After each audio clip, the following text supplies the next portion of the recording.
tout le monde. J'aime bien commencer avec ce petit carillon. Je vous souhaite la bienvenue, je suis ravie de vous retrouver. J'ai toujours à cœur de vous présenter des personnes qui m'inspirent, qui ont croisé mon chemin, qui me ressemblent sur certains points. Et donc ce soir, j'avais envie de vous présenter Anaïs. Anaïs avec laquelle j'ai eu la chance de faire une formation il y a 1 an et demi à peu près, une formation avec Nathalie Lefebvre qui s'appelait Femmes libres mode d'emploi. C'est là qu'on s'est rencontrés avec Anaïs et puis il y a quelques temps on a reconnecté et on s'est dit quand même ce serait sympa qu'on fasse un live parce que nos parcours sont très similaires sur de nombreux points. Et donc, voilà, qu'on puisse un petit peu tout simplement échanger de manière très libre et vous parler un petit peu de où on en est aujourd'hui. Je vois qu'elle vient de nous rejoindre, donc je vais pouvoir l'accueillir sans plus attendre parmi nous. Et puis voilà. Et puis, bien, moi je sens qu'il y a un petit peu de fatigue quand même en ce lundi et puis en cette fin de cycle. Parce que je pense que vous l'aviez vu, je viens d'être diplômée coach, donc ça a été assez intense. Coucou! Bienvenue! Bonsoir. Ben écoute, ça va. Je disais qu'il y avait un peu de fatigue et je sais que toi aussi. Complètement, ouais. Il s'est passé beaucoup de choses pour moi au mois de juin. Et du coup, là, depuis presque une semaine, je suis vraiment en mode, waouh, récupération de l'intensité, de toutes les rencontres, les personnes que j'ai retrouvées, rencontrées, tout ça. Donc, ouais, de la fatigue. Mais en même temps, tu vois, je me dis que, et je sais que tu partageras ça, je me dis que c'est ok parce que on a toujours tendance à vouloir se montrer sous son meilleur jour, d'être toujours au top. Puis moi, c'est mon petit côté perfectionniste, tu sais, voilà. Et en fait, c'est tellement ok d'être aussi dans une énergie plus ralentie, avec un cerveau qui percute peut-être moins vite que d'habitude. Et en fait, on apporte autre chose, on apporte une autre énergie et je trouve ça cool aussi. Ouais, merci beaucoup de ce partage, c'est tout à fait vrai. Je crois que tu as dû vivre aussi toi sur ce chemin. On doit vraiment apprendre à lâcher le contrôle, lâcher la perfection et ça correspond beaucoup à la façon dont on s'est rencontrés aussi, de retourner dans cette énergie féminine. Donc Complètement. parfait, timing parfait. Tout était écrit en fait, déjà d'avance. Et écoute, pour commencer, j'avais peut-être envie de te demander ce petit jeu, entre guillemets, que je demande à tout le monde de se présenter sans toutes les étiquettes qui peuvent souvent nous enfermer, comme je le dis. Donc, de te présenter sans l'étiquette de coach, sans l'étiquette de prof de yoga, juste peut-être ton essence et ce qui fait de toi qui tu es et peut-être aussi ta mission. J'imagine qu'il y a quelque chose en lien avec le cœur quand même. Yes, merci beaucoup pour cette question. C'est assez challengeant et en même temps, je crois que ça invite vraiment à revenir à qui on est quand on était enfant. Et moi, les gens me le disent, c'est vrai que j'aime beaucoup la joie, en fait, la joie intérieure de l'enfant. En chamanisme, je me sens très connectée aux dauphins. Et enfant, j'adorais déjà les dauphins, tout ça. Donc vraiment cette énergie de jeu, de légèreté, de joie de vivre, de groupe en même temps. Moi, c'est vraiment quelque chose qui m'anime de partager cette énergie de joie dans des cadres collectifs. Euh, voilà, et en même temps, je crois que je suis probablement une âme qui est en quête de compréhension des lois de l'univers, alors que j'ai beaucoup rejeté ça avant, peut-être comme toi, dans les milieux dans lesquels on évoluait, qui étaient des milieux extrêmement rationnels. Et donc, je pense que ça faisait partie aussi du chemin, mais que voilà, la vie m'a amenée à me reconnecter à ça. Donc, très intéressée, voilà, par les énergies, la connexion à la nature, et puis de par mon chemin personnel. Du coup, c'est aussi pourquoi on se retrouve qu'est la reconnexion au féminin. Tu vois, là aujourd'hui, j'ai reçu un soin ça parlait vraiment de ça, de retourner encore plus dans mon énergie féminine et dans mon côté féminin et tout ça. Donc ça, c'est vraiment un work in progress de me connecter à cette énergie-là tous les jours, à chaque instant, et de revenir dans mon corps, dans mon bassin. Voilà, ça, je dirais que c'est moi. Donc, la joie, la nature et la reconnexion au féminin. Génial, génial. Et du coup, avant qu'on fasse ce petit, toute cette rétrospective un peu de comment tu en es arrivé là où tu en es aujourd'hui, j'avais envie qu'on commence peut-être direct dans le vif du sujet et de notre titre. Qu'est-ce que vivre depuis l'espace du cœur aujourd'hui concrètement pour toi dans ta vie et dans ton quotidien? Ouais, merci pour cette question et j'ai été trop contente quand on a trouvé ce match parce que alors je sais pas si c'est le cas pour toutes les générations. J'ai l'impression que quand je vois les personnes plus jeunes que moi, elles vont beaucoup plus facilement faire ce voyage. En tout cas, voilà, pour moi, vivre de l'espace du cœur, c'est d'accepter de laisser tomber cet espace du mental, du masculin, de la rationalité, pour faire des choix depuis l'espace du cœur. Et c'est presque un choix qui va descendre même encore plus bas au niveau du nombril, du bassin, vraiment quelque chose de très instinctif. Et du coup, de s'autoriser ce que je prends juste mes écouteurs parce qu'il y a un tout petit écho, mais c'est juste là. Non, mais peut-être que moi aussi, j'ai de l'écho. Attends, je vais prendre mes écouteurs aussi. Hop. Je mets mes écouteurs.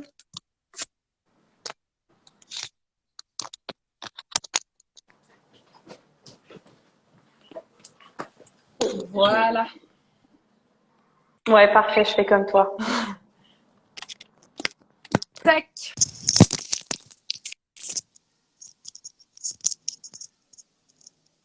Là, je pense qu'on va être dans un son stéréo parfait. Yes. Nickel. Ouais, ce que je disais, c'est qu'en fait, je me suis rendu compte que à un moment de ma vie, j'avais des rêves, mais j'osais pas. C'était comme si c'était interdit, en fait, tu vois. Et souvent, moi, en coaching, je pose cette question aux gens, quels sont tes rêves? Et les gens savent pas répondre. Et donc, vivre depuis l'espace du cœur, pour moi, c'est d'abord aussi beaucoup s'autoriser à aller vers la vie de ses rêves, à les manifester, à les vivre et à faire des choix en écoutant cette voix à l'intérieur, le cœur, l'âme, la petite voix, ça dépend le nom qu'on lui donne, mais ou l'enfant intérieur, enfin ça dépend des gens, mais vraiment s'autoriser à quitter ce qui peut avoir l'air confortable, raisonnable, ce qui est bien vu, accepté par la société, etc. Mais juste écouter ce qui vibre à l'intérieur, quoi.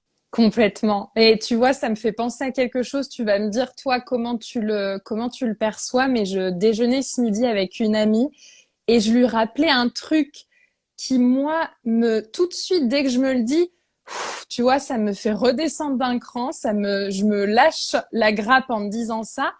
Je lui disais, mais la vie n'est qu'un jeu. Donc, concrètement, toutes les personnes qui viennent à toi ne sont que des pions sur ton jeu pour te permettre d'expérimenter telle chose, de prendre conscience de telle chose. Ils ne sont qu'un miroir, en fait, pour toi à un instant T, mais il n'y a rien de sérieux dans tout ça. On est là que pour expérimenter l'amour, la joie, etc. Rien n'est sérieux. Et je pense que tu as peut-être dû aussi le voir en Kundalini, parce que c'est quelque chose que j'ai beaucoup nourri aussi en Kundalini, mais c'est une illusion, tout ça, c'est qu'un jeu, et donc allons vers ce qui nous attire, allons vers ce qui nous fait kiffer, allons vers nos élans, parce que c'est le but de la vie, en fait. Enfin, c'est comme ça que je le ressens. Ouais, complètement. Et ces derniers jours, ces dernières semaines, on a beaucoup échangé avec des amis avec qui j'ai co-créé un lieu ressource. Et on disait ce qu'on veut partager. Et en fait, c'est ce qui anime tous les espaces que je tiens. Je dis beaucoup, je suis créatrice d'espaces sacrés, ça se passe en groupe. Et quand je donne des retraites, ou voilà, quand j'anime des cercles, etc., je dis beaucoup qu'on peut aussi incarner la légèreté dans la profondeur. Et c'est vraiment ça, genre, ok, on parle de choses qui peuvent être un peu, parfois en apparence lourdes ou sérieuses et tout, mais on peut aussi apporter de la légèreté du jeu, comme tu dis, quoi. Genre, c'est ok d'en rire et c'est ok de prendre du recul sur tout ça et de se dire Ouais. que en fait nous aussi on fait partie du jeu et c'est ok, c'est marrant, tu vois. Et il n'y a pas, à mon sens, il n'y a pas d'enjeu. Enfin, je veux dire, en soi, une fois que c'est fini et on n'emporte aucun diplôme, on n'emporte aucune gratification, on n'emporte rien. Enfin, voilà, c'est vraiment cette énergie de relâchons un peu sur toutes nos perspectives, nos attentes, nos objectifs, nos je ne sais quoi, et juste profitons avec le flow, quoi, avec la vie. Ouais, complètement, c'est magnifique et ouais, suivre ça en fait, Mm. suivre un peu les invitations que la vie nous donne, même si en apparence ça a l'air complètement déraisonnable. Ben, je crois que c'est les plus beaux cadeaux qu'on reçoit sur ce Ouais. chemin-là en fait. Moi, c'est les plus beaux miracles que j'ai reçus dans ma vie, c'est quand j'allais vers des choses où si j'en avais parlé à d'autres personnes, ils m'auraient dit mais t'es complètement dingue. Et avant qu'on revienne un peu plus sur ton parcours, est-ce que tu peux nous dire quelques mots sur ce lieu? Parce que même moi, à titre personnel, en fait, ça m'intrigue. Je t'ai encore rien demandé à ce sujet, donc je veux bien que tu nous racontes comment l'idée t'est venue et puis peut-être comment ce projet s'est mis en place. Si c'est un projet du cœur, j'imagine que tout s'est un peu déroulé de manière fluide. Donc tu peux peut-être nous raconter ça. Ouais, merci de cette question. Et j'ai déjeuné moi aussi avec une amie ce midi qui avait pas vraiment non plus suivi ce projet et tout ça, donc j'ai été hyper contente de lui raconter. Et en fait, j'ai pas vraiment encore fait de live où j'en parle et tout beaucoup, Hmm. mais en gros, c'est un projet que je portais dans mon cœur peut-être depuis au moins 2 ans, 2, 3 ans. Et puis, ben, en 2019, j'ai voyagé. Donc voilà, je laissais le voyage, puis je mûrissais l'image que je voulais pendant mon voyage. Et l'an dernier, au premier confinement, je méditais tous les jours et je visualisais cet endroit. Je me mettais vraiment dans ce projet. Et puis voilà, les mois ont passé, j'ai eu d'autres objectifs, développer aussi mes activités, etc. Et l'hiver dernier, je me suis dit bon, vraiment, ce projet me tient à cœur. Donc, qu'est-ce que je peux faire dans la matière? J'en ai parlé à beaucoup de gens autour de moi et tout. Et puis, au solstice d'hiver, une amie me dit ah, est-ce que tu as vu ce post Facebook d'un ami qui est prof de yoga aussi sur Lyon? Il veut créer quelque chose près de l'océan. Toi, tu es vraiment une fille de Ah. l'océan. Ça vibrera pour toi. Vas-y. Je leur dis bah venez avec moi. On fait des zooms, on s'appelle, on voit ce qui vibre et tout. Et donc 2 mois se passent d'échanges Zoom. Et puis finalement bon, la sauce prend pas. Certains sont pas prêts. Voilà, la sauce prend pas. Par contre, avec cette personne qui avait lancé cet appel pour créer un projet, la sauce avait bien pris. Et il me rappelle, je crois que c'est tout fin février en me disant on va visiter des lieux, est-ce que tu te sens prête à venir? Et donc ben cette personne elle vivait déjà elle à Bordeaux et je lui dis ben écoute on s'est croisés une seule fois il y a 3 ans à Lyon dans un cercle de chant mais sinon je t'ai jamais rencontré donc si c'est ok ben avec joie en dehors des échanges Zoom Hmm. qu'on avait eu tu vois et donc j'ai été chez lui, j'ai rencontré sa compagne, un autre ami à eux qui était intéressé par le projet et on a visité des lieux d'abord à acheter parce que c'est ce qu'on voulait. Et puis le dernier rendez-vous de la journée, c'était un lieu à louer. Et quand on est arrivé, on a eu un coup de cœur parce que c'est le lieu. Voilà, donc finalement, on loue ce lieu Ok. grâce à un bail. Et ce lieu, voilà, il est au bord de cette grande rivière. Il y a une piscine d'eau salée, il y a un grand Hmm. jardin tropical. Hmm. Le propriétaire a créé une grande salle de pratique pour nous parce qu'au début, il y avait juste de quoi loger, une grande maison et tout. On lui disait, bah nous, on est thérapeutes, donc on a besoin d'une salle de pratique pour le yoga, la danse, les formations, etc. Et du coup, voilà, au bout de 15 jours, on a signé et puis on a eu les clés et on a un Waouh. peu réaménagé les choses. Et maintenant, depuis mai, il y a régulièrement des retraites, des rassemblements parce que c'est vraiment un lieu qu'on veut mettre au service de nos communautés et de la rencontre avec l'autre. Et du coup, à chaque solstice et équinoxe, il y aura là-bas des rassemblements communautaires sur donation où chacun vient, partage son Hmm. talent, voilà, des choses un peu en autonomie. Et Waouh. puis à côté, le reste de l'année, il y aura des retraites plus classiques de yoga, de surf, d'ayurveda, de massage, de coaching, de tout ça, quoi. Génial. Et donc, c'est Ouais. vers Pays Basque ou vers Bordeaux, tu disais? Ouais, c'est à la limite du Pays Basque et des Landes, donc Ok. c'est entre Dax et Bayonne. Waouh, génial. Mm. Ouais. À 25 minutes de l'océan pour les personnes qui aiment l'océan comme moi. Ouais. Ah bah c'est top. Bah félicitations pour ça. Et Bah, avec joie, avec joie. J'espère que tu viendras. C'est vraiment un lieu ouvert. Alors, j'espère que toutes les personnes qui lui écoutent et qui écouteront ce live viendront. C'est vraiment un lieu pour se rencontrer. Et rappelle-moi le nom parce que je l'ai vu rapidement, mais il y a peut-être une signification. Ouais, complètement. Ça aussi, on n'a pas encore vraiment le temps d'en parler. Donc, le nom, quand on l'a loué, le lieu, ça s'appelait La Pibale. Et en fait, la Pibale, c'est des petites anguilles. L'histoire, elles viennent du golfe du Mexique et elles traversent toute l'Atlantique pour arriver jusque dans cette rivière qui passe devant la maison.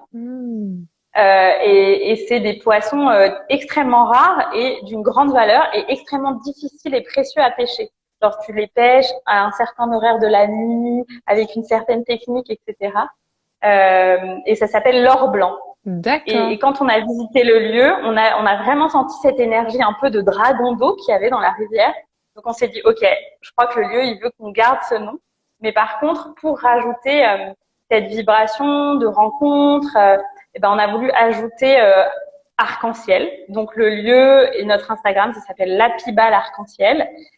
Aussi en référence à cette prophétie indienne, en fait, que quand la terre sera en danger, les animaux commenceront à disparaître, une tribu de personnes qui s'appelleront la tribu arc-en-ciel arrivera sur Terre pour reconnecter la nature et les humains et guérir Gaïa, en fait. Et voilà, c'est pour ça qu'on a appelé ça comme ça. Waouh, trop bien, trop bien. Bon, bah écoute, je pense que c'est le moment pour qu'on remonte le temps et qu'on revienne un petit peu sur ce qui a fait finalement que tu en es là où tu en es aujourd'hui, à œuvrer. Je t'ai demandé une présentation sans étiquette, mais à œuvrer quand même entre le Kundalini Yoga, le coaching, beaucoup de retraites et d'événements et d'espaces que tu organises. Et c'est en ça que nos parcours sont croisés, mais ils sont aussi en miroir de par les études qu'on a fait et le côté un peu conditionnement et conventionnel qu'on a eu à une époque de notre vie. Du coup, est-ce que tu peux nous raconter un peu où tu en étais il y a quelques années? Yes, c'est encore assez frais parce que donc j'ai quitté mon ancien job. Moi, donc comme toi, j'ai fait des études de sciences politiques, etc. Parce que j'avais pas très envie de choisir après le lycée. J'aimais l'économie, l'histoire, la géographie, tout ça. Je me suis dit, oh, mais c'est très bien, ça reste pluridisciplinaire, c'est très bien. Et puis, je sentais quand même un appel vers le droit. Donc, j'ai fini quand même par faire des études en droit des affaires, intégrer l'école d'avocat, etc. Donc, j'ai bossé pendant 6 ans, je crois, dans des grands cabinets d'avocats en droit des affaires parce que les autres droits, ça venait frapper trop fort ma sensibilité, tout ce qui était divorce, affaires de criminalité, violence, même le droit social avec des possibles licenciements, ça me paniquait. Donc le droit des affaires, je me disais c'est très bien, on parlera que d'argent, il y aura pas de problème, tout ira bien pour moi. Et donc j'ai beaucoup travaillé parce que c'est des jobs qui sont très stimulants mais très très prenants avec pas mal de pression et tout ça. Et puis à un moment, j'ai fait un burn-out, j'ai envie de quitter Paris, donc je suis venue à Lyon, puis je m'y retrouvais plus trop dans l'activité sur Lyon. Et à ce moment-là, la vie m'a envoyé un dernier warning parce que les médecins m'ont trouvé un papillomavirus très agressif et ils m'ont dit faut qu'on vous opère dans les 2 semaines qui viennent. C'est super grave. Voilà, ils étaient vraiment alarmistes. Et puis voilà, moi la vie avait fait que j'avais perdu ma maman d'un cancer, etc. J'avais compris certaines leçons de sa maladie. Et en fait, mon corps m'a dit que non, fallait pas que je me fasse opérer et que j'étais invitée à aller vers un chemin d'auto-guérison. Et donc là, ça a été la porte ouverte à autre chose. Ma santé, c'est devenu ma priorité et puis mon job. Et puis sur l'auto-guérison, je me suis connectée à la naturopathie, à l'ayurveda, au chamanisme. Et puis là, beaucoup de choses se sont ouvertes, quoi. J'ai compris que je pratiquais déjà le Kundalini, mais j'ai vraiment intensifié ma pratique à ce moment-là. Et voilà, j'ai compris qu'il y avait une énergie qui était plus grande que nous, que on avait une âme, que voilà. Et ça a été un énorme bouleversement pour moi parce que dans le milieu très rationnel dans lequel j'avais évolué jusque-là, voilà, il y avait rien d'autre après la mort. On était un corps physique et ça s'arrêtait là. Et voilà. Et donc je me suis auto-guérie et après, voilà, je me suis fait cette promesse parce que le message, je pense que c'était que je n'étais plus à ma place. Et que j'avais besoin de me reconnecter à ce feu de vie à l'intérieur de moi, etc. et de recréer ma vie. Ouais. Et donc, j'ai dû reprendre tout à zéro, du coup, en me disant, bah, ok, qu'est-ce qu'on fait si jamais ça se finit dans 5 ans, qu'est-ce que tu as envie de faire pendant ces 5 années Souvent des questions qu'on pose en coaching en disant commençons Ouais. par la fin, en fait. Ah ouais, mais ça, moi, Et la vie m'a coachée, en fait. j'adore cette question. Je pense qu'elle peut faire flipper plus d'un. Mais moi, pareil, c'est une question que je m'étais posée au moment où je voulais partir de la mairie, là où j'étais, du cabinet de l'élu où j'étais. Et en fait, je me suis dit, bah, si tu devais... Alors moi, c'était même pas dans 5 ans, hein, c'était, je crois, si tu devais mourir demain, globalement. Quel serait ton plus grand regret, quoi, la chose, Ouais. s'il te reste 24 heures, qu'est-ce que tu fais? Et en fait, ça a été comme une évidence d'aller explorer l'Afrique, quoi. C'était vraiment, c'était le truc que je voulais faire dans mes dernières 24 heures, si jamais il me restait que ça. Et de là, j'avais ma réponse, quoi. C'était tout ce qui comptait pour l'heure, et donc j'ai fait ce qu'il fallait. Et d'ailleurs, dans ces moments-là, c'est fou comme tout se déroule d'une fluidité, d'une simplicité, et c'est comme si tout m'était servi sur un plateau. Tiens, tu veux aller en Afrique? Voilà un billet d'avion qui te coûtera 300 € aller-retour. Oh, Waouh. ok, d'accord. Et puis voilà l'école, et puis voilà tout, quoi. Et, et ouais, ça, je trouve ça génial, et j'adore cette question-là que j'essaie de me reposer aussi de temps en temps, parce que on peut avoir tendance assez facilement quand même à se remettre dans une zone de confort, mine de rien. Et c'est toujours intéressant d'aller un peu se challenger et de se dire, tiens, bah là, qu'est-ce que je ferais demain si c'était ma dernière journée? Trop beau. Et qu'est-ce qui t'appelait en Afrique? Est-ce que tu as compris ce qui t'appelait Hmm. vers ce continent, les cultures là-bas? Ouais, bah écoute, déjà, je pense que tu seras aligné avec ça. Je pense qu'il y a quelque chose que je ne peux pas expliquer de cette vie-là, tu vois. Je pense clairement Hmm. qu'il y avait quelque chose de bien plus ancien, bien plus profond en moi, et que j'avais une mémoire à aller reconnecter là-bas. Après, au-delà de ça, je pense que l'Afrique, c'est vraiment le berceau de l'humanité. Tu vois, c'est vraiment une terre profondément sacrée que j'étais encore jamais allée explorer. J'ai pas mal vadrouillé dans d'autres continents, mais l'Afrique, c'était vraiment encore une terre à explorer pour moi. Et puis, tu vois, je pense que c'est assez symbolique, mais le Rwanda est arrivé pareil de manière hyper fluide à moi. C'était sûr que c'était ça. Et en fait, le Rwanda, c'est vraiment, et là on est dans notre sujet, c'est vraiment au plein cœur de l'Afrique. C'est vraiment le cœur de l'Afrique. Je crois que c'est ça, ils appellent ça le joyau de l'Afrique, mais c'est vraiment au plein centre, et c'est de la taille de la Bretagne, tu vois, c'est un tout petit pays. Et du coup, je pense que ça a vraiment été, enfin, c'est comme ça que je le relis rétrospectivement, mais d'aller me reconnecter à mon cœur, en fait, au plein cœur de notre humanité, quoi. Globalement, je crois que c'était ça. Et c'est ce qui s'est passé, du coup. Wow. Ouais, et puis c'est un pays très riche, très beau, avec une végétation incroyable et tout ça. Donc Ouais, c'est fou, waouh. La ouais. richesse du cœur, donc c'est vraiment Ouais, ça. ouais. Et puis, Waouh. bon, tu vois, c'est quelque chose qu'on entend assez souvent. Et puis, c'est peut-être une banalité de le dire, mais c'est vrai. C'est des gens qui ont tellement rien et qui sont tellement connectés au cœur. Mais moi, ça m'a bouleversée, tu vois, parce que il serait capable de tout donner, ou en tout cas beaucoup, et ça m'a vraiment reconnecté à l'essentiel. Ça m'a coupé de un temps, en tout cas, de notre société de consommation, de ben ouais, de certaines, de toutes les pubs, le marketing, tout ça qui nous conditionne. Et de se laisser justement porter par la vie, de ralentir, parce que clairement là-bas le rythme est quand même un peu plus tranquille. Et ouais, de se reconnecter à l'essentiel, hein. Je crois que c'était le message, en tout cas, pour les 3 mois où j'y suis restée.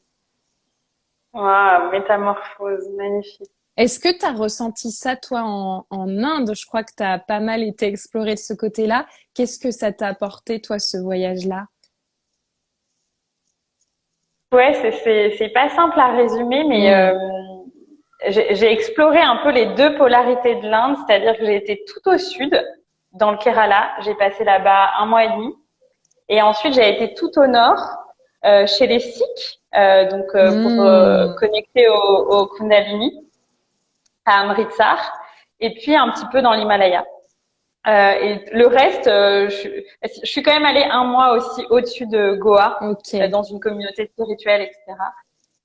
Et Et, en fait, ouais, ces trois régions avaient une vibration très différente. et Vas-y. oui, redis-nous simplement, t'y allais avec quelle intention? Parce que de mémoire, il y avait une Mhm. intention de guérison quand même à l'origine. Ouais, complètement. Les gens me disent souvent, ah, mais tu t'es formé au yoga en Inde et tout. Non, non, pas du tout. Je me suis formée au Kundalini en France, comme toi, Hmm. parce que,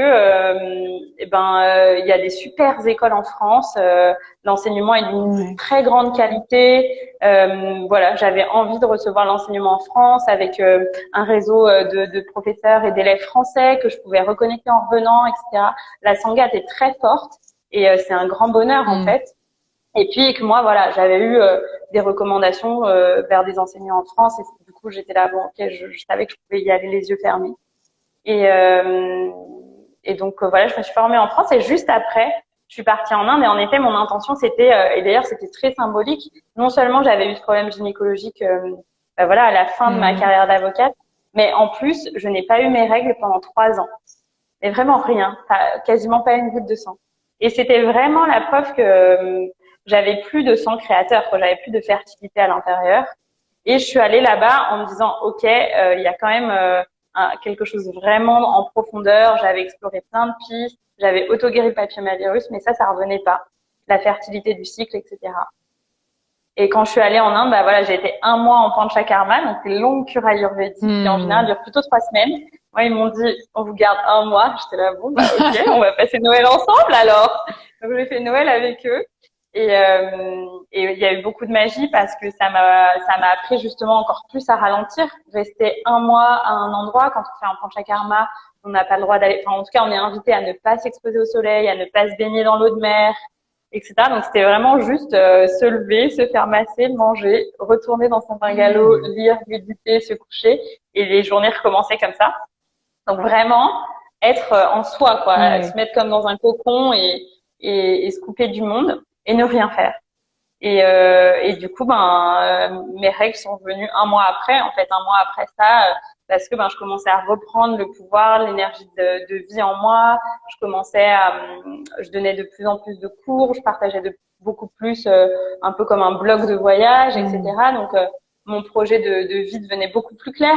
Et donc, la vie se disait, bon, bah, c'est bon, maintenant, tu as repris ton pouvoir créateur, on te redonne du sang pour créer ce dont tu as besoin, quoi. Donc, ouais, moi, l'Inde, c'était vraiment d'abord Hmm. une intention de guérison. Et puis, comme toi, je crois que j'ai reconnecté beaucoup de sagesse ancestrale, le chant, parce que j'ai fait un Ouais. stage de chant, de mantra là-bas, en lien avec le Kundalini. Et ça a été, ensuite de la formation, ça a été très, très fort. La libération de la voix, je pense que tu le vis Hmm. aussi, c'est quelque chose de très grand comme expérience dans la vie, quoi. Complètement. Bah justement là, c'est drôle que tu me dises ça parce que je pense que je te l'avais partagé, mais je reprends des cours. Enfin, je prends tout court d'ailleurs des cours de chant depuis quelques Ah, semaines parce que je sentais qu'il y avait profondément quelque chose à aller explorer dans cette voie-là et que je sais pertinemment que voix VOIE et VOIX sont très très liées. Et voilà, j'avais envie d'être un peu challengée en ce sens avec un vrai prof de chant. Et donc là, j'y étais ce matin et c'est vrai que c'est quand même des sorties de zone de confort parce que ça vient challenger. Et je lui partageais ça ce matin. Je lui disais, ça me met vraiment dans une posture de vulnérabilité parce qu'on est allé vraiment explorer des endroits où je vais très rarement, très très haut dans les aigus ou très très bas dans les graves, mais pour venir sculpter mon instrument, comme il le dit, et j'adore ça. C'est vrai que mm, on a vraiment, ouais, on est comme une guitare avec le caisson quoi ici, les cordes, tu vois. et d'apprendre à sculpter, à vraiment voir où ça résonne, où dans le corps, etc. Enfin, ça me passionne. Et c'est vrai que les chants de mantras, ça peut me transporter très très loin. Ouais, merci de ce partage. C'est vraiment ça, mon enseignant, justement, en Inde, il disait ça et il me disait, votre plus grand instrument, c'est vous et Ouais. votre voix. Et il y a pas très longtemps, je partageais aux gens et ça me l'a encore refait justement à la Pibale où un soir on a chanté. Et vraiment les moments où je me reconnecte à cette énergie plus grande que nous, la source ou peu importe comment on l'appelle, c'est toujours dans des moments de chant. Mm. C'est pas bon en Kundalini, je la sens et tout ça, je la vis dans mes sensations et tout, mais elle me bouleverse le cœur vraiment quand je chante. Et souvent, c'est soit des mantras en lien avec le Kundalini ou des chants hébreux, vraiment des vieilles langues comme ça, Ouais. très sacrées. Et ça me bouleverse toujours. Mm. Donc vraiment, le pouvoir du chant, Et c'est c'est une vrai que bénédiction. Et je pense que c'est peut-être toi, c'est ce qui fait que tu aimes le Kundalini. Moi, en tout cas, c'est ce qui fait que j'ai ouais. vraiment aimé. Ben, ce qui me vient quand tu parles de langue sacrée, je sais plus quel enseignant m'avait transmis ça, mais c'est vrai que ces mantras, on n'en a pas forcément conscience, mais il y a un vrai égrégore autour de ces mantras qui ont été chantés depuis des millénaires et des millénaires et des millénaires. C'est pas comme la dernière chanson de Madonna ou de Britney Spears, quoi. Là, il y a il y a un vrai truc, et c'est vrai que quand on plonge dedans, mais c'est des milliards de personnes qui l'ont chanté à travers le monde. Et donc, il y a forcément une énergie qui se dégage de ça qui est puissante, qui est intense. Et puis, bien sûr, bah, tu le sais, mais ça vient appuyer à des endroits particuliers du palais, de la bouche, qui vient mobiliser des méridiens en particulier. Donc, il y a vraiment une vraie, même médecine, quoi, avec les mantras. Complètement. Un jour, j'avais entendu, alors je sais pas si c'est vrai parce que moi, je suis pas très, justement, j'ai lâché le mental des recherches scientifiques, Ouais. des preuves scientifiques et tout ça. Mais j'avais lu que les langues issues du sanskrit ou du tamoul et de l'hébreu sont des langues qui parlent à tous les subconscients. Et j'avais Mmh. trouvé ça extraordinaire, vraiment. Complètement. Complètement. Et du coup, ouais, par rapport à tes trois lieux d'exploration en Inde, qu'est-ce que tu en as le plus retiré, peut-être pour toi, ouais, et puis pour la suite de ton parcours d'ailleurs. Ouais, c'est intéressant parce que j'avais jamais fait ce truc de, enfin, avant de t'en parler, j'avais jamais vu le truc un peu comme une trinité ou un triangle comme ça. Ouais, Mais donc, ouais, ça a vraiment commencé dans le Kerala, où l'apprentissage, c'était juste ralentir, ouais. être soi, prendre soin du corps, revenir dans le corps, reconnecter au corps. Et c'est aussi le message que j'ai reçu là cet après-midi en soins. Mmh. C'est accepter complètement son incarnation, quoi. Tu vois, arrêter de fuir justement tout le temps dans des trucs spirituels et vouloir. Complètement. Non, non, ce qui est spirituel aussi, c'est de revenir dans la matière, Ouais, quoi. Et complètement. pour moi, je crois qu'il y a une partie de moi qui avait peur de ça, vraiment. Et puis ensuite, le mois que j'ai passé dans la communauté spirituelle au-dessus de Goa, donc ça s'appelle Arambol, que des personnes connaissent. Et là, c'était ben aussi aller vers la communauté, accepter de rencontrer des personnes, alors que dans le Kerala, j'étais vraiment dans ma grotte, hein, donc Mmh. je n'ai pas rencontré grand monde. Euh, et là-bas, j'ai vécu une grande transformation parce que j'ai fait un teacher training pour enseigner des cercles de femmes. Ouais. Et c'était long, ça a duré 10-12 jours. Et c'était vraiment se connecter à l'énergie de la déesse en soi, quoi. Et ça a switché quelque chose en moi de me dire, ok, on a tous un divin à l'intérieur de nous, et en fait, je suis l'incarnation de la grande déesse. Toutes les femmes le sont, et tous les hommes le sont aussi. Et de voir le divin dans chacun, Mmh. et d'accepter de me nourrir, de me traiter, de m'habiller comme une déesse. Et à ce moment-là, en plus, en même temps, j'avais un coaching avec une personne qui était chamane, enseignante de Kundalini, coach et tout. Et le matin, je la voyais elle, et tout le reste de la journée, j'étais en formation de cercle de femmes. Et c'était vraiment ça, guérir le féminin, guérir l'enfant intérieur. Ça a vraiment été une longue, un mois vraiment très puissant parce que Ça m'a fait beaucoup pleurer, ça m'a fait beaucoup. J'ai été beaucoup challengée aussi dans l'amour de moi. Je me souviens que pendant cette formation de cercle de femmes, un des premiers exercices, c'était devant tout le monde, donc on était presque une vingtaine. C'était danser l'histoire de sa vie. Waouh! Mais ça, c'était tellement puissant. Et aujourd'hui, c'est un exercice que j'ai partagé en retraite lors de ma dernière retraite, et ça a été très dur pour certaines personnes. Ouais. Parce que on va revisiter les ombres, tu vois. Et en même temps, bah, c'est libérateur. La danse, c'est c'est extrêmement libérateur. Comme le chant, c'est à Ouais. deux niveaux différents, mais parce que tu m'avais partagé aussi qu'en Kundalini, il y a un moment où on t'a dit de chanter toute seule devant tout le monde. Oui, dans ma formation, quelques mois avant ça, en effet, dans ma formation, c'était 3 fois 10 jours. Je crois que toi, c'est un peu le même format. Hein. Ouais. 3 fois 10 jours. Et du coup, tous les matins, devait y avoir une personne qui chantait, même si c'était 2-3 minutes et qu'après tout le monde la rejoignait. Mais il y avait une personne qui devait leader un chant. Chaque chant était leadé par une personne. Les chants de la sadhana, pour les personnes qui connaissent un peu Kundalini. Donc il y a plusieurs chants qui s'enchaînent après la pratique du matin.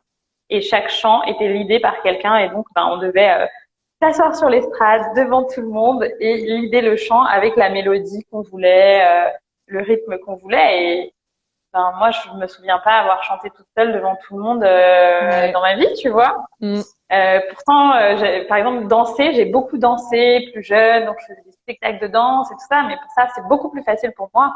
Mais vraiment libérer ma voix, alors que j'avais grandi dans un milieu où, en fait, les enfants, c'est pas forcément légitime pour donner son avis, et puis en plus, j'étais une femme et tout ça, donc c'est pas très habitué à ce qu'on m'écoute, à ce qu'on m'entende, et encore moins à chanter, quoi.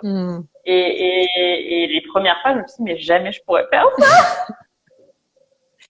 Et puis en fait, une fois qu'on y est, on y va, et puis il se passe quelque chose de très guérisseur, parce que moi, toute ma vie, on m'a dit que j'avais pas une belle voix, que j'avais une voix chelou, et il y a des personnes qui sont venues me voir à la fin en me disant, je voulais te dire que c'était magnifique quand t'as chanté et tout ça, et j'étais là, ah bon, c'est possible? Mais qu'est-ce qu'ils disent? Et puis voilà, et en fait, du coup, ça réconcilie quelque chose de très fort en soi, quoi. Du coup, on se dit, ok, en fait, je peux m'autoriser parce que ça peut être beau, et en fait, toutes les voix sont belles parce que on forme une symphonie dans le monde, quoi. Complètement.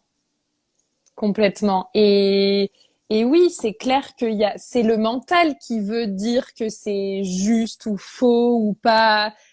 En soi, l'âme, il n'y a pas de fausses notes, il y a pas de, ça c'est clair que moi aussi je suis confrontée à ça où parfois je m'entends, mais c'est mon mental qui considère avec ses conditionnements et ses barrières et tout que là je suis en train de chanter faux ou quoi, mais pas du tout. Ouais, c'est le juge en nous, quoi. Ouais. Et du coup, pour en revenir à l'Inde. Voilà, la dernière phase. Donc, première phase, c'était, je crois, guérison du corps. Ouais. Deuxième phase dans cette communauté, c'était amour de soi, incarner la déesse. Et puis, dernière phase, ça a été, la reconnexion avec la culture sikh et avec l'Himalaya. Et ça, j'en garderai une trace indélébile. Je sais pas si les gens qui ont déjà été dans ces régions himalayennes ont la même sensation, mais quelque chose de très fort qui se passe là-bas au plan énergétique, une paix intérieure, une confiance, des gens qui sont d'une gentillesse incroyable. Et pourtant, moi, je suis pas quelqu'un de la montagne. Je n'aime pas du tout le froid, je n'aime pas du tout la montagne. Et j'ai été là-bas fin février et j'avais que des robes parce que j'étais à Goa, tu vois, et au Kerala. Donc j'ai des copines qui m'avaient prêté une doudoune et des chaussettes, mais j'avais que des vêtements d'été, quoi. Donc pour moi, ça aurait pu être un cauchemar. Et en fait, il y a vraiment une vibration de paix du cœur là-bas. Et puis chez les Sikhs, c'était encore un peu différent parce que Amritsar, c'est plus chaud quand même. Et là-bas, c'était vraiment, en fait, dans ces deux espaces, même si c'est des climats très différents et des cultures très différentes, vers Dharamsala, c'est plutôt tibétain en fait, et Amritsar, c'est plutôt sikh. Il y a comme une grande foi en fait dans ces deux endroits. Et plusieurs fois, je me suis retrouvée et c'est super. Enfin, chez moi, c'est super rare parce que c'est quelque chose que j'apprends à me reconnecter, mais à pleurer de cette foi, quoi. Tu vois, à recevoir cette énergie dans le cœur et à me dire waouh, mais qu'est-ce que c'est que cette énergie en fait, j'en pleurais parce que je crois qu'on ressent tellement l'amour inconditionnel divin dans ces cas-là. Ça fait paraître chelou, ce que je dis. Il y a peut-être des gens qui vont dire, mais qu'est-ce qu'elle raconte? Moi aussi, je me le dis parfois. L'ancien moi, je dis, mais Anaïs. Qu'est-ce qui se passe là? Franchement. Exactement. Mais en tout cas, ouais, une grande foi. Et ça, c'est très, très beau, quoi. Et je voulais revenir sur les cercles de femmes parce que tu m'avais partagé la dernière fois un peu ta mission ou en tout cas ce que tu ressens que tu as à transmettre à travers ces cercles et tu me parlais de libération et de guérison, je crois, du féminin, en lien aussi avec une certaine purification par les émotions de mémoire ou par la voix, en tout cas. Complètement, par les émotions et par la voix. En fait, on s'en parlait parce que on est un petit peu intéressés par l'astrologie toutes les deux. Et moi, j'ai mon Chiron en Gémeaux. Et donc, c'est la communication, l'air, et donc c'est la guérison par la parole, quoi, par la communication, par les mots. Oui, c'était ça. Et donc, vraiment faire ce qu'on fait ensemble ce soir, qui est assez, toi, je sais pas, mais c'est assez nouveau. Pourtant, dans mon job avant, je parlais, mais c'était pas du tout la même façon de s'exprimer. Et moi, je me cachais derrière des contrats, derrière de la négociation, derrière des clauses très différents. Et inviter chacun à libérer, à dire sa vérité, le Satnam du Kundalini Yoga, quoi. Ça m'a aussi beaucoup porté, qui est trouver cet espace où on est vraiment nous et savoir l'exprimer. Et d'ailleurs, tu vois, je pense que tu le ressens aussi, mais là, je vois exactement maintenant quand je parle de cet espace-là et quand je parle de cet espace-là et qu'est-ce que ça fait du bien parce que quand tu parles de cet espace-là, il n'y a pas trop à chercher à réfléchir, sors ce qui doit sortir au bon moment, tu vois, tout est juste et c'est presque reposant de parler de cet espace-là et ça a plus de profondeur, plus de saveur, plus de lumière, plus de tout ça. Mais c'est vrai que ça me fait beaucoup de bien aussi. J'étais tellement connectée à la tête, mais comme beaucoup. Et c'est la société qui veut ça aussi. Mais tu sais, je me souviens même que il y a un moment où moi aussi j'ai fait, je crois qu'on peut dire 2 burn-out quand même sur mes 4 années en politique. Et il y a un moment en particulier, j'avais beaucoup de migraines, je me souviens, mais clairement les migraines, les maux de tête, c'est quand on se prend la tête et donc quand on est trop à ce niveau-là. Et je me souviens qu'il y a même un moment où je me suis dit non mais c'est pas possible, là j'ai plus qu'une migraine, je dois avoir un cancer au cerveau, tu vois. Parce que vraiment, mais c'était devenu insupportable. Et donc, je me souviens être allée faire un scanner du cerveau, clairement.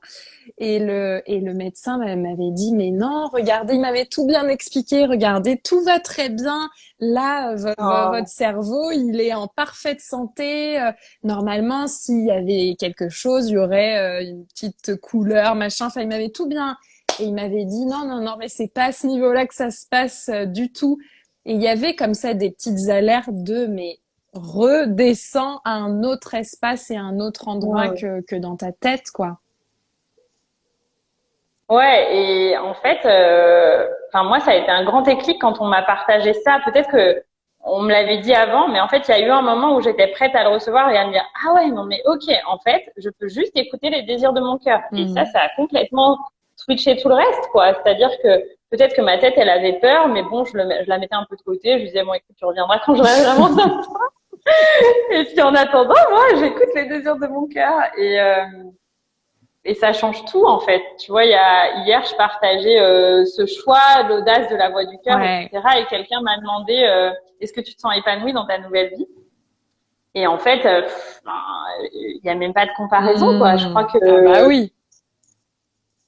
De toute façon, je le sentais et je le savais. Dans mon ancienne vie, il y a un moment où ça m'a plu, il y a un moment où j'ai appris, peut-être toi aussi, il y a un moment où voilà, tu te sens utile et tout. Mais il y a un moment où, en fait, je me suis éteinte, quoi. Il y avait plus de vie à l'intérieur de moi. Je savais plus pourquoi je me levais le matin. Et je me souviens très bien de la période où j'ai constaté ça, quoi. où j'ai constaté que je ne savais plus pourquoi je me levais le matin, parce que ça n'avait plus de sens ce que je faisais. Et c'est à ce moment-là que tout est arrivé, la maladie, etc. Et en même temps, toute la magie qu'il y avait derrière.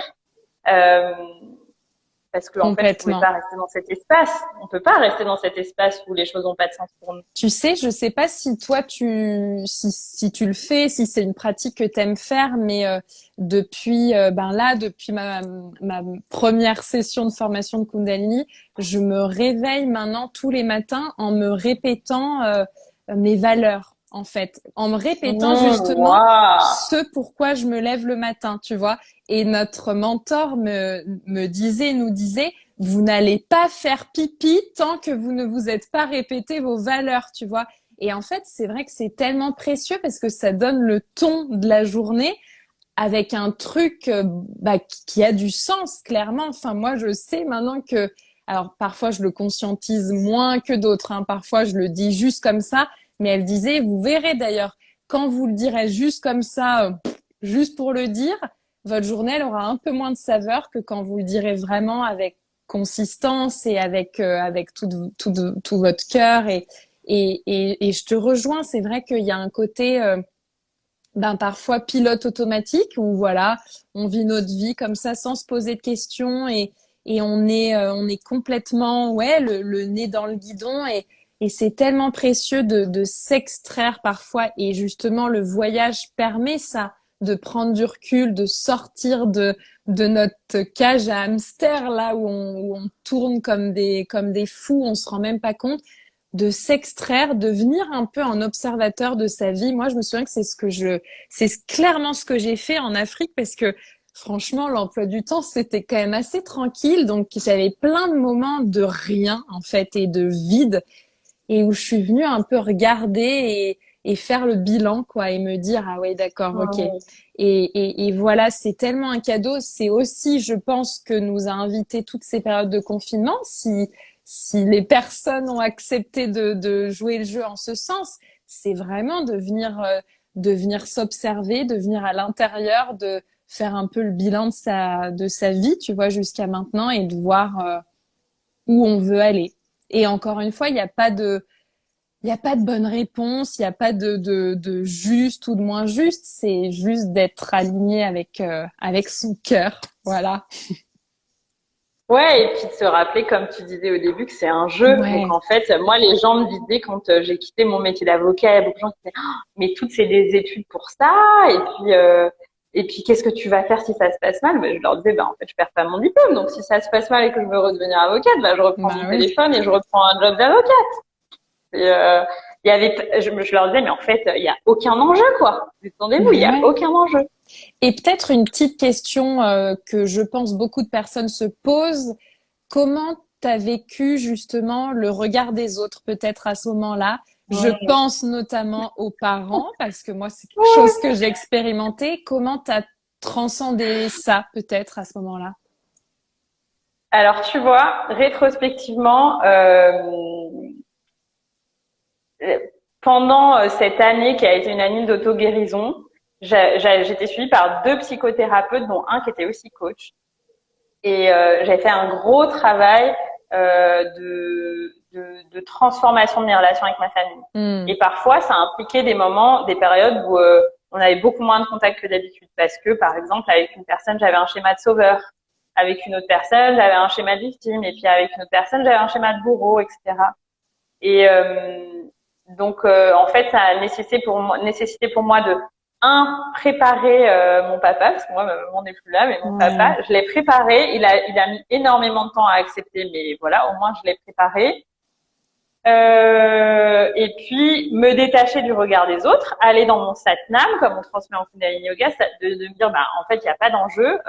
Si je suis sincère avec moi, je vais arrêter de rechercher la reconnaissance des autres, ou en tout cas la reconnaissance aussi de mon père, de mes parents. En étant avocate, je sais, c'était quelque chose qui faisait plaisir aussi à mes parents. Ça veut pas dire que j'avais fait ça que pour eux, mais ça leur faisait plaisir, ça rassurait tout le monde.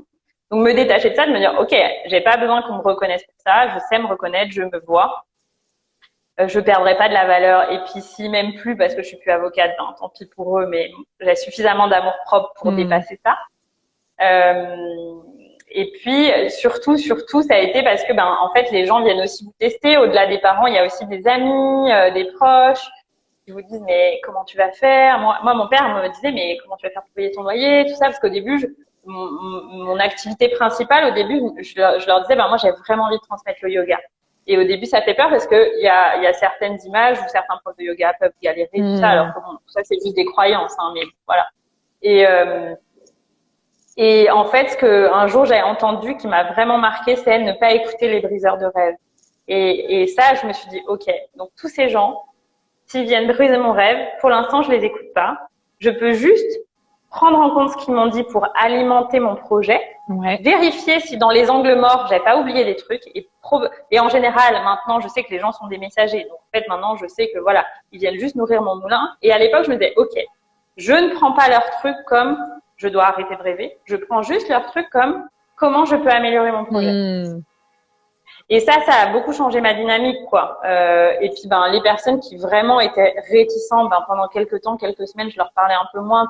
Gardez-moi cette force d'aller de l'avant, parce que quand on est tout seul, c'est pas facile. Et moi, je sentais vraiment ça, quoi. Je me disais, je suis vraiment toute seule à délirer sur ce projet et personne ne me soutient. Et voilà. Et en fait, ces gens, ils m'ont rendu service. Et puis ma famille, même s'ils ont mis beaucoup de temps à comprendre, je crois aussi qu'ils ont mis du temps à comprendre parce que je ne leur avais pas expliqué tout ce que j'avais vécu à l'intérieur de moi. Et il y avait aussi un manque de pédagogie parce que j'avais tellement peur de leur réaction que à la fin, quand vraiment je leur dis vous savez là, j'ai démissionné, vous savez, et puis je vais aller passer plusieurs mois en Inde toute seule et tout. Et ça aussi, ça leur a fait très très peur. Et ils ont très mal réagi aussi à ce moment-là quand j'ai dit je partais en voyage. Alors ils sont assez habitués parce que je pars souvent en voyage loin, mais pas aussi longtemps. Ouais. Et je crois que j'ai manqué de pédagogie en fait, de leur expliquer dans le fond de mon âme tout ce qui s'était passé pour moi pendant ces années, ces mois de transformation profonde. Et je continue maintenant de leur donner des petites briefs, de leur dire vous savez maintenant je suis comme ça parce que j'ai vécu ça, et puis j'ai vécu ça, et puis j'ai vécu ça, et du coup ça a fait que maintenant je crois en ça, et je crois en ça, et que mes valeurs c'est ça, etc. Maintenant, je vais plus dans l'explication de qui je suis parce qu'ils ont vu la transformation, mais ils n'ont pas eu le mode d'emploi. Oui. Tu vois. Ouais. Et je trouve qu'il y a vraiment une question de posture, tu vois, parce que moi, j'ai remarqué quand au tout début, forcément, énergétiquement, tu vois, il y avait plein de petites failles où on pouvait s'engouffrer assez facilement. Il y avait encore des peurs, il y avait encore des doutes. Et je me souviens que voilà, même dans mon discours, on sentait que j'étais pas encore tout à fait au clair avec tout. Et là, c'était l'endroit parfait pour pouvoir s'engouffrer. Mais comme tu dis, pour me faire mûrir encore davantage, je pense, pour me faire affiner, pour me faire... Et là, je le sens, la posture, elle est tellement différente quand t'es assise dans ton truc, sûre de toi et qu'il y a une confiance, quelque chose qui c'est un socle, une base qui s'est vraiment solidifié.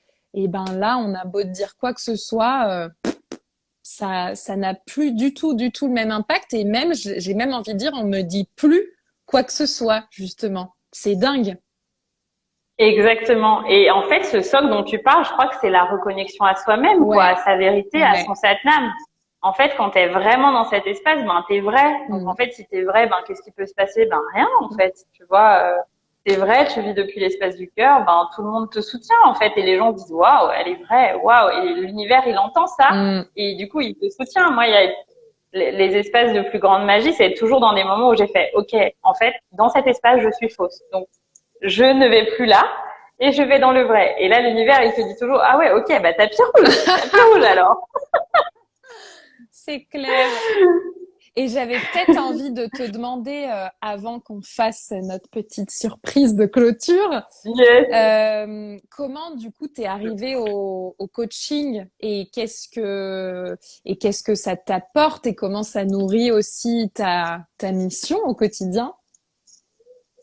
Ouais, merci pour cette question. Tu vois, c'est pareil. En fait, je vois que comme chaque mois, chaque semaine, ma vision de moi et de mon histoire change. Mais en fait, je me rends compte que j'avais une maman coach, en fait. Pas forcément dans les questions qu'elle me posait ou qu'elle se posait, mais dans voir le potentiel dans l'autre. Et donc, elle était d'un soutien inconditionnel envers moi ou d'autres personnes de mon âge. Dans ce moment où, tu sais, tu choisis un peu, c'était quelque chose qui l'animait, vraiment dédié à ce moment, trouver le meilleur endroit où les gens sont dans leur vocation. Et donc ça, je pense que déjà, ça m'a inconsciemment un peu marqué. Et du coup, dans mes jobs, j'étais avocate, et en fait, j'écoutais beaucoup les gens et je leur donnais des conseils et tout ça. J'étais beaucoup coach en fait, et encore plus à la fin, où j'avais fait un long process de développement personnel et ça. Les gens venaient me voir dans mon bureau quand ils avaient un problème en mode coach, quoi, tu vois. Et donc j'avais déjà cette posture. Et puis, en fait, au fur et à mesure, tu vois, sur ce chemin de développement personnel, tu te rends compte que les questions que tu te poses, c'est extrêmement précieux, soit dans des bouquins, soit dans des conférences, soit parce que toi-même, tu as été coaché. Moi, voilà, il y avait eu ce thérapeute qui était psychothérapeute et coach. Et puis, j'avais aussi eu une thérapeute qui m'aidait vraiment sur des aspects plus corporels, mais qui faisait aussi du coaching. Et je me rendais compte à quel point la transformation, elle se faisait aussi vraiment comme ça, dans l'espace de conscience et de présence. Et tout de suite, en fait, au milieu de ma formation de Kundalini, j'ai eu un déclic et je me suis dit, en fait, je veux réunir le corps et l'esprit, je veux pas être que dans le corps. Et même si le Kundalini, c'est au-delà de ça. Hein. Oui. Mais je veux aussi me coacher. Ouais. Et puis, la vie avait défilé le petit tapis rouge, justement. Je m'étais inscrite à un atelier de 2 jours de coaching. Et puis, à la fin de l'atelier, les personnes m'ont dit, peut-être qu'on va proposer une formation en français bientôt. Je leur ai donné mon numéro. Je leur ai dit, si c'est le cas, prévenez-moi, je m'inscrirai avec joie et tout. Et 2 mois après, j'ai eu le mail et je me suis inscrite, quoi. Et voilà. Et je sens que ça m'aide énormément aussi dans ma pratique de Kundalini. On guide beaucoup par les mots en Kundalini Yoga. Je sais pas si les personnes qui te suivent ont déjà expérimenté, mais c'est presque du yoga coaché, quoi. Et on vient vraiment challenger les gens par les mots, etc. Et je sens que ma posture et la capacité à choisir les bons mots, les bonnes questions, la bonne incitation, qui va vraiment vibrer avec la posture, avec ce que traversent les personnes, ça vient aussi de cet espace de coach, en fait. Et je dis aux gens, les gens qui me disent, mais ce que tu dis pendant les cours, je leur dis, c'est du coaching, en fait. Complètement. Ah oui, je te rejoins 1000 fois parce que je me souviens que je me dis toujours, ah là là, mais comment associer le Kundalini et le coaching? Justement, je trouve qu'il n'y a pas meilleur. C'est la même chose. Il n'y a pas meilleure association, c'est clair. Est-ce que tu veux nous partager peut-être un peu tes actualités du moment? Où est-ce qu'on peut te retrouver dans les semaines, mois à venir, et puis quels sont peut-être tes projets pour la rentrée aussi? Yes, complètement. Merci beaucoup pour cette question. Donc moi, je propose souvent, au printemps, à l'été, je propose des retraites. Donc il y a 2 retraites qui arrivent, une plus axée Kundalini Yoga et vibration avec des bains de gong. On va faire un voyage à travers les chakras. Donc ça, c'est du 15 juillet au 18 juillet en Auvergne. Et puis le week-end d'après, du 22 juillet au 25 juillet, c'est une retraite plus autour du chamanisme et du transgénérationnel avec des constellations familiales, etc. Et aussi du Kundalini Yoga. Et un peu de coaching aussi. Donc voilà, il y a ces 2 retraites-là. Ensuite, moi, je serai en vacances en août. Et puis, je vais revenir à la rentrée avec un programme de coaching de groupe pour trouver justement la voie de son cœur, trouver sa vocation, pour toutes les personnes qui ont perdu un peu le sens, qui n'ont pas encore trouvé cet espace où ils sont vraiment alignés. Je suis en train de complètement finaliser ce programme de coaching de groupe. Je pense que ce sera sur 3 mois pour qu'on trouve cet espace où on est aligné dans notre vocation et où tu vois, les gens qui me demandent est-ce que tu es épanouie. J'ai aussi une amie ce week-end, elle m'a dit est-ce que toi parfois tu as la flemme de te lever le matin et tout. En fait, certes, parfois je suis fatiguée, mais j'ai jamais la flemme de me lever parce qu'en fait je suis transcendée par quelque chose qui donne tellement de sens à tout ce que je fais que je n'ai jamais la flemme de faire quelque chose, tu vois. Donc voilà, partager aux gens que c'est possible ça, en fait, et que c'est plus un travail, c'est du plaisir, énormément de joie, etc. Donc il y a ça à la rentrée et puis se retrouver à la Piba l'Arc-en-Ciel, donc dans ce lieu qui peut accueillir à peu près 25 personnes dans le sud-ouest pour des retraites. Donc moi je pense que j'animerai des retraites là-bas peut-être cet hiver, pas avant. Mais par contre il y aura tous les événements communautaires pour se retrouver au solstice, à l'équinoxe d'automne. Sur quelques jours, on est déjà en train de planifier ça. Donc quelques jours où on vient partager un de ses talents. Il y a des cours de yoga, des kirtans, etc. Voilà, il y a Carla qui était là au dernier rassemblement communautaire du solstice d'été. Et c'est vraiment des espaces très très beaux de rencontres, de partage, etc. Donc là-bas, si vous avez envie de vivre une retraite, animer une retraite, une formation ou juste un espace de rencontre, en fait. Génial! Plein de beaux projets comme j'adore. Ouais. Trop cool.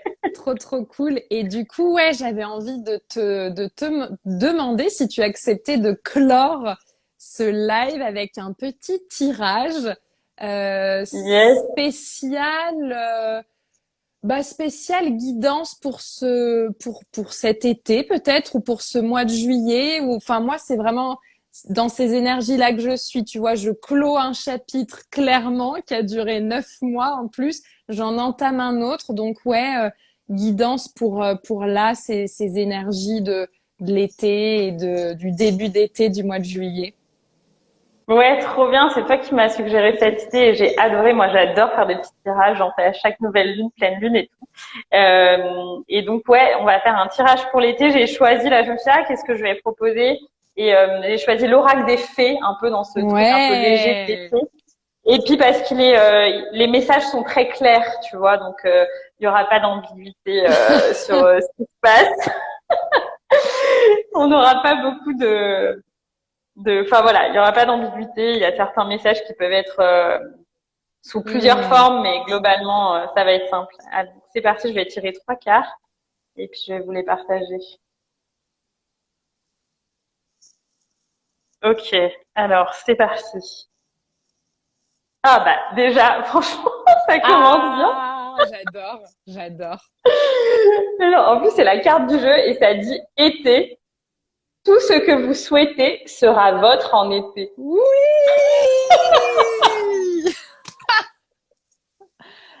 Bon bah Dream Life cet été pour tout le monde quoi. Hein. Vous avez compris le message.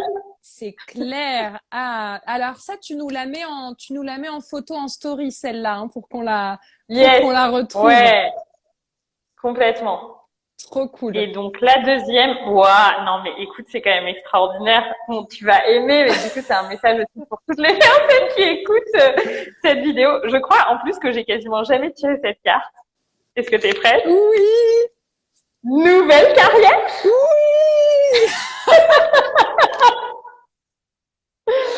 Et ça dit, vous prenez une nouvelle direction sur le plan professionnel qui sera positive et couronnée de succès. Oh. Wow. J'adore. Et avec une femme qui tend les bras vers le ciel avec un arc-en-ciel autour des bras et une grosse Merkaba derrière. Je vais vous la montrer pour que vous la voyez bien. Oh là là. C'est très lumineux, quoi. Oh là là. Alignement terre-ciel, quoi. Aligné. Magnifique. Ouais, magnifique. Elle est entourée de vagues. Elle lève la mer morte, en fait, cette personne. C'est vraiment genre, c'est trop beau. Oh là là. Et la dernière carte, non mais c'est incroyable quand même. À chaque fois, ça me bluffe les tirages. Donc c'est une femme papillon et ça parle de vacances. Et donc elle marche sur l'eau et ça dit vous trouverez la réponse à votre question lors de vacances, d'une retraite ou d'une escapade. Donc invitation au voyage et aux vacances. Oh là là, bah ouais, franchement, je pense que si on peut transmettre un message, c'est cet été, suivez votre cœur et vous ne serez pas déçus parce qu'à mon avis, ce qui risque de vous arriver sera magique. Sera magique. Ouais, complètement. Complètement aligné avec ce que vous devez être, ce que vous devez incarner, ce que vous devez, vibrer et franchement, allons-y quoi. C'est trop bien. Moi, je signe tout de suite. Aussi, ça a l'air génial. Le programme de l'été s'annonce génial. Hein. Donc, vacances, nouvelle carrière et été. Donc, voilà. Si ça vous parle, envoyez-nous des petits messages ou s'il se passe des trucs pour vous cet été, envoyez-nous un message. Tenez-nous au courant. Carrément. Bah, moi, en tout cas, je vais vivre cet été avec avec intention et relié au cœur. Et j'ai hâte de vous raconter ce que ça va donner. Yes, avec joie, avec joie. Ah, bah ça me donne envie d'en faire plus souvent des petits tirages en live, tu vois. C'est trop cool. Ah ouais, puis là, c'est hyper connecté Ah avec ce ouais. qu'on vit, avec notre partage. Ouais. C'est incroyable. Trop bien. Ouais, franchement, si t'as des jeux chez toi, Ouais, bah fais-le, hein. écoute, j'en ai pas mal. C'est vrai que de temps en temps je le fais, mais il faut que je muscle un peu plus cette pratique en moi. Yes. Bah, c'est vraiment aussi la connexion au Ouais, féminin, tu vois, juste ouais, l'intuition. ouais, complètement. Et, euh, et c'est toujours des messages justes. Ça va droit dans le mille, comme Ouais, ce soir. ouais, c'est clair. Bah, en tout cas, merci beaucoup pour ce moment. C'est passé à une vitesse. Yes. J'ai pas vu passer, honnêtement, mais c'était un plaisir d'échanger. Puis voilà, de manière très très simple. J'avais l'impression de papoter avec une copine et en même temps de le partager à tout le monde. Donc c'est le genre de truc que j'adore. Et voilà, on a beau être fatigué, ben on est tellement branché à un espace qui va bien au-delà de cette fatigue que du coup on transmet quand même tout ce qu'on a à transmettre. Et, euh, Complètement. et voilà, si tu as un petit mot de la fin pour juste avant de se quitter. Juste vivre depuis l'espace du cœur, hein. Et peut-être vous le répétez tous les matins avant d'aller aux toilettes, Ouais, comme tu fais. Vivre depuis l'espace du cœur. Mantra c'est pour toutes nos clair, communautés. c'est clair. Oh, c'est clair. Bah écoute, je te souhaite un merveilleux été du coup. Ouais, toi Et aussi. puis hâte de se retrouver à la rentrée et puis peut-être d'aller découvrir ce bel espace qui me donne bien envie. Ouais, avec joie. Je sais qu'on va se retrouver là-bas, c'est certain. J'en Et, suis sûre. et co-créer et voilà, Yes, on verra. complètement.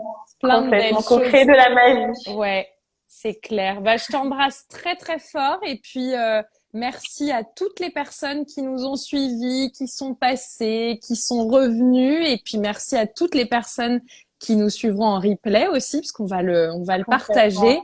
et je vous dis ben à très bientôt comme pour de nouvelles aventures comme j'adore le dire. Voilà. Gros Yes. gros bisous. Bisous, bye. Bye.